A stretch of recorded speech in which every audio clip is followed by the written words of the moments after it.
एक बड़ी खबर मैं आपको बताने जा रहा हूँ कि अब देश में जातीय जनगणना होगी। मैं अब बात कर रहा हूँ इसलिए कि बिहार में कास्ट सेंसस हो चुका है, बिहार में जातियाँ सरकार गिन चुकी है। लेकिन मैं आपको बात कर रहा हूँ कि अब देश में नरेंद्र मोदी की सरकार जो है आपकी जाति आपके घर पूछेगी कि आप कौन जाति के हैं, आप कौन जाति के हैं, ये आपसे अब पूछा जाएगा। एक तरफ आतंकवादी जो है वो धर्म पूछकर मार रहे हैं, तो दूसरे तरफ सरकार जो है अब जाति पूछकर आपको बांटने का काम करेगी, जो कि नरेंद्र मोदी की सरकार में हो रही है। मैं बात कर रहा हूं कि जो नरेंद्र मोदी कुछ दिन पहले जब बिहार में कास्ट सेंसस हो रहा था, उस समय नरेंद्र मोदी कहते हैं कि हमारी तो मात्र 4 ही जाति है, जो हिंदू, मुस्लिम, सिख और ईसाई हैं। इसके बाद बहुत सारे ऐसे बीजेपी नेताओं का बयान आता है कि जाति सिर्फ 2 ही है, महिला और पुरुष, इसके बाद कोई दुनिया में जाति नहीं है। इसके बावजूद भी है कि अब किस राजनीतिक वहाँ हमें किस राजनीतिक चक्कर में नरेंद्र मोदी पड़ जाते हैं कि उन्हें और आरएसएस के मोहन भागवत जब बैठक करने जाते हैं, पहलगाम हमला होता है, पहलगाम हमले के बाद एक बहुत बड़ी बैठक होती है जिसमें आरएसएस के नेताओं और नरेंद्र मोदी बीजेपी गठबंधन की सरकार के लोग जो वहाँ पर मंत्री और नेता बैठते हैं और एक बहुत बड़ी मीटिंग चलती है और उस मीटिंग में निर्णय लिया जाता है। सब लोग यही सोच रहे थे कि जब बैठकें लगातार चल रही थी तो सभी लोग सोच रहे थे कि अब पाकिस्तान पर हमला होगा, आतंकवादियों का सफाया होगा, जिस बात को लेकर आज लगातार मीटिंग चल रही है। लेकिन उससे उलट जो है कि देश में अब जो है मीटिंग जो हुई वो कास्ट सेंसस पर मीटिंग हो गई। एक तरफ आतंकवादी जो है धर्म पूछकर मार रहे हैं, तो दूसरी तरफ अब सरकार जाति पूछकर आपको मारेगी। इसलिए कि जो नरेंद्र मोदी की सरकार और एनडीए की सरकार जो कहती थी कि जाति नहीं गिनना है, जातिवाद से जाति गिनने से जातिवाद बढ़ेगा और धार्मिक उन्माद फैलेगा, जातीय उन्माद फैलेगा, उसके बावजूद अब आखिर कौन सी समस्या आ गई, किस विकट परिस्थिति में नरेंद्र मोदी की सरकार पड़ गई कि जातीय जनगणना कराने पर मजबूर हो गई। हालांकि जातीय जनगणना के पक्ष में राहुल गांधी तो पहले ही कहते थे कि हमें जातीय जनगणना पूरे देश में कराएंगे। तेजस्वी यादव से लेकर कांग्रेस के बड़े बड़े नेता भी जो है जातीय जनगणना के सपोर्ट में थे और कह रहे थे कि बिहार में जातीय जनगणना हुई। तो हालांकि जातीय जनगणना से बिहार में ना कांग्रेस को फायदा हुई, ना तेजस्वी यादव को फायदा हुई, ना ही नीतीश कुमार को फायदा हुई। इसलिए कि लोग अब जाति को भुला चुके हैं और सिर्फ शादी विवाहों में ही जाति अब चल रही है। नहीं तो हर किसी के घर हर कोई खा रहा है, पी रहा है, रह रहा है, बैठ रहा है। यहाँ तक कि अलग अलग अगर शादियां भी है तो जो अलग अलग जातियों में भी अब शादियां होना शुरू हो गई है। जो शादियां लव मैरिज से लेकर जो है अरेंज मैरिज तक अब शादियां जो है अलग अलग कास्टों में होना शुरू हो गई है। उसके बावजूद भी अगर सरकार जाति गिनती है तो जातीय अनुवाद सरकार फैलाएगी।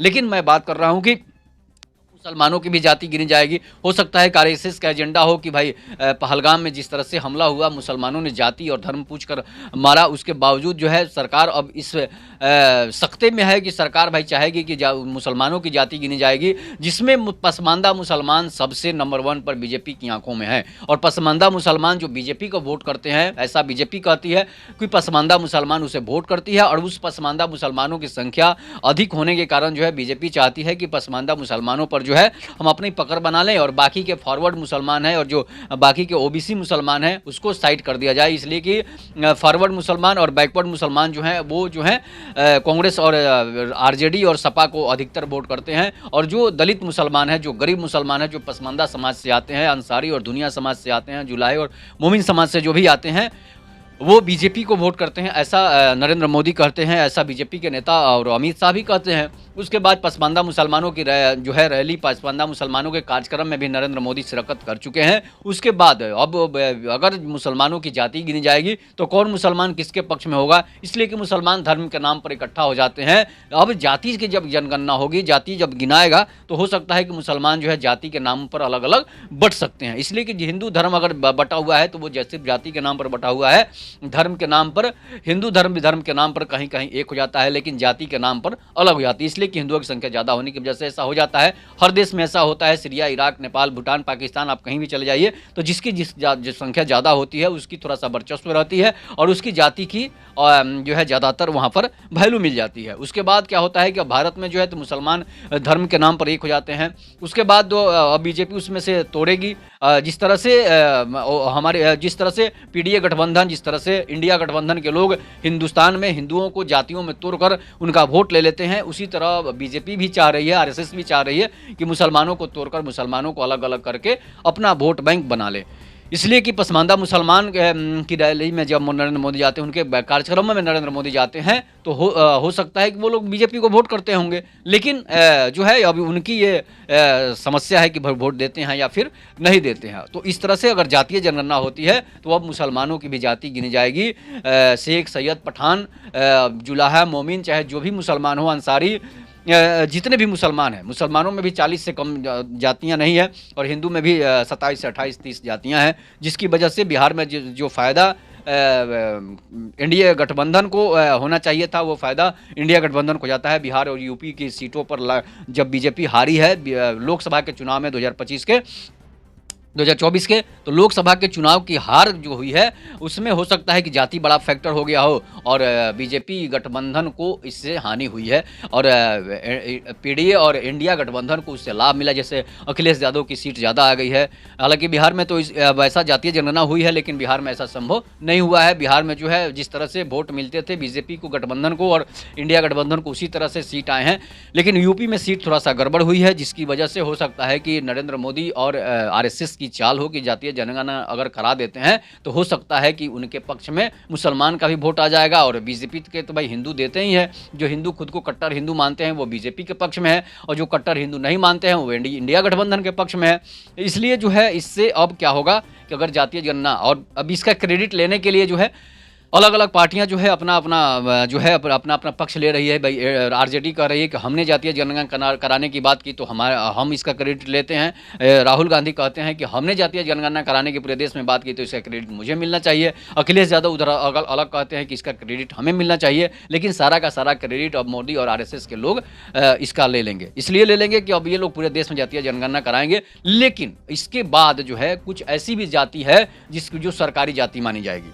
अगर उनकी कोई न माता है, न पिता है, न उनका जाति है, न धर्म है, तो भाई उनको किस जाति में रखेंगे आप? उनको सरकारी ही जाति मानी जाएगी, इसलिए कि सरकार का उन पर अधिकार रहेगा। जैसे मान लीजिए कि दूसरे जाति के लोग दूसरे जाति में शादी करते हैं तो उनके बच्चे जो होंगे उसको किस जाति में रखेंगे आप? दूसरे धर्म के लोग अगर दूसरे धर्म में शादियाँ करते हैं तो उसको भाई आप किस जाति में मानेंगे? सीमा हैदर को ही ले लीजिए। सीमा हैदर पाकिस्तान के से आकर शादी कर ली है, खुद मुसलमान है और शादी कर रही है सैनी समाज के बच्चे से, तो समझिए कि अब उसकी आप किस जाति में रखेंगे। सबसे बड़ा चीज़ है कि राहुल गांधी को आप किस जाति में रखेंगे, ये सबसे बड़ा सवाल है। इस सवाल जो है पहले भी एनडीए गठबंधन के लोग इस पर सवाल उठा चुके हैं कि भाई अनुराग ठाकुर से लेकर बहुत सारे नेता हैं जो राहुल गांधी पर आरोप लगा दिए हैं कि राहुल गांधी को आप किस जाति में मानेंगे, सोनिया गांधी को आप किस जाति का लिखेंगे। इसके बाद और भी बहुत सारी ये लोग सरकारी जातियों में आएंगे, और भी बहुत सारी जातियाँ हैं जो कि सरकारी जातियों में माना पड़ेगा। अब जैसे मान लीजिए कि वेश्यालय है, वेश्याओं के जो बच्चे होते हैं उनको आप किस जाति में रखेंगे?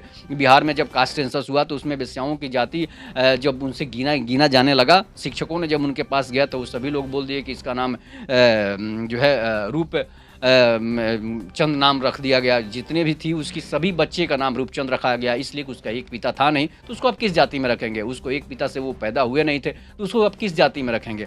इसलिए जो है ये सब सरकारी जातियाँ मानेगी नरेंद्र मोदी। अब इनको किस जाति में रखेंगे?